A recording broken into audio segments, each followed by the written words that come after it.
She thought I was broke. She started treating me differently the moment she thought I had nothing left to offer her. Annabelle, what changed? You've been acting differently lately. Chris, maybe I'm just seeing things differently now. Seeing what exactly? I'm tired, Chris, tired of struggling, tired of managing everything. So this is about money? What do you expect, Chris? Love doesn't pay bills. Just then, the door opened. A young man walked in and said, "Annabelle, you ready?" I looked at Annabelle, confused. "Annabelle, who exactly is this?" Chris, he's just a friend. His name is Daniel. My voice tightened as I looked straight at Annabelle. "Annabelle, are you cheating on me?" Chris, let me stop pretending. Daniel is my man now. I've outgrown this. I'm out of your league. I need a man like Daniel, someone that can actually take care of me, someone that can spoil me. We're done, Chris. And just like that, she held his hand and walked out of my life. I just wanted to know the kind of woman I was dealing with before revealing my true identity to her. After Annabelle walked out with Daniel, the house became completely silent, but the truth is, they had no idea who I really was. I wasn't angry. I wasn't even surprised. I was just disappointed that she judged me so quickly. A few minutes later, my phone rang. "Chris, the investors just confirmed the transfer." I smiled and replied, "Good. Move the $5 million into the new account tomorrow." You see, Annabelle thought I was broke, but what she didn't know was I wasn't broke. I was just living a simple life, testing loyalty. Meanwhile, Annabelle and Daniel were outside celebrating. They thought they made the right choice, but they had no idea what was coming next. And when Annabelle finds out the truth, her world will change forever. Because royalty and respect is what counts from the heart, and she made her choice.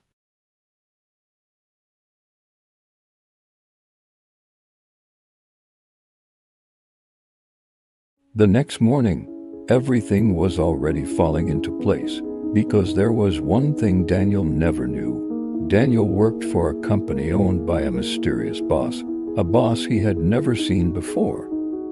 And that mysterious boss was me.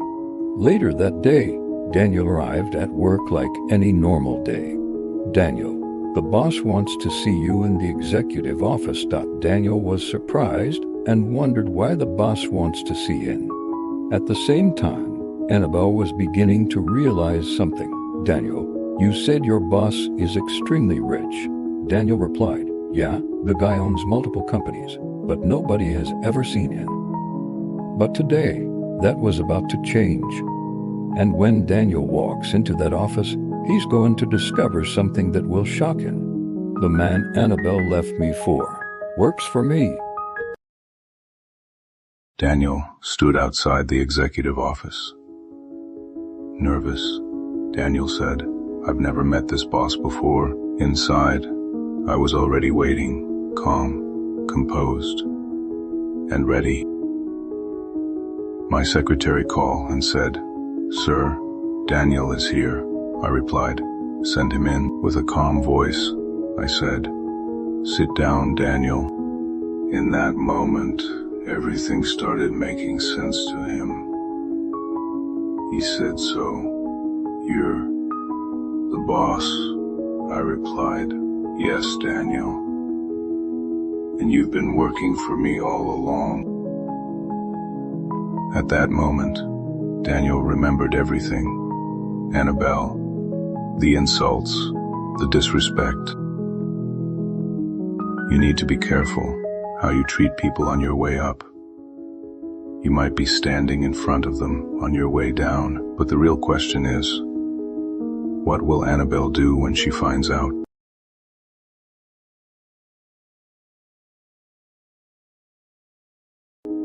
Later that evening, Annabelle discovered the truth. The man she left was the powerful businessman Daniel worked for. Annabelle said, "Wait, Chris is your boss." Daniel replied, "Yes, the mysterious boss I told you about. That's Chris." In that moment, Annabelle realized she had made a terrible mistake. She was furious and shocked, with a strong expression. That moment Daniel was already panicking and said, "If Chris finds out you left him for me, this could affect my job." Annabelle already on regret. She said to herself, "I need to fix this, need to talk to Chris. I need to fix this." Later that night, someone knocked on my door. When I opened the door, Annabelle was standing there. She said, "Chris, I'm sorry. I didn't know. I made a mistake." I said, "Annabelle, you didn't make a mistake. You made a choice." And the problem with choices is that they have consequences.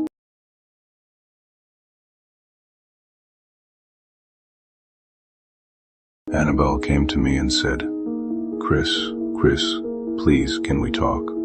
I replied, "I'm listening." She said, "Chris, I didn't know the truth. If I knew who you really were, I would never have left."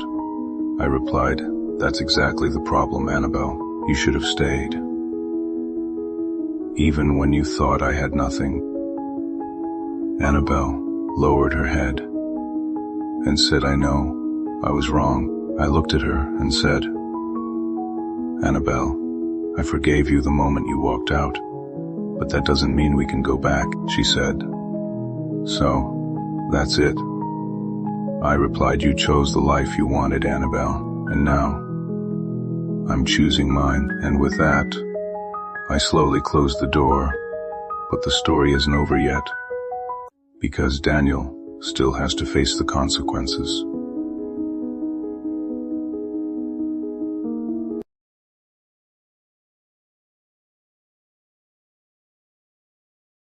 The next morning, Daniel arrived at work, feeling uneasy. My secretary came to Daniel and said, "Daniel, the boss wants to see you again."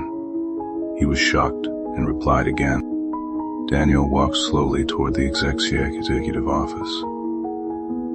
I said, "Daniel, sit down." Chris, I didn't know Annabelle was your girlfriend. Was your girlfriend. If I knew, things would have been different. I said, "Daniel, this isn't about Annabelle. This is about respect. You mocked someone you thought was broke. Never underestimate people based on what you see." Daniel sat quietly, realizing his mistake. Moral of the story: Respect people when they have nothing, because you never know who they might become.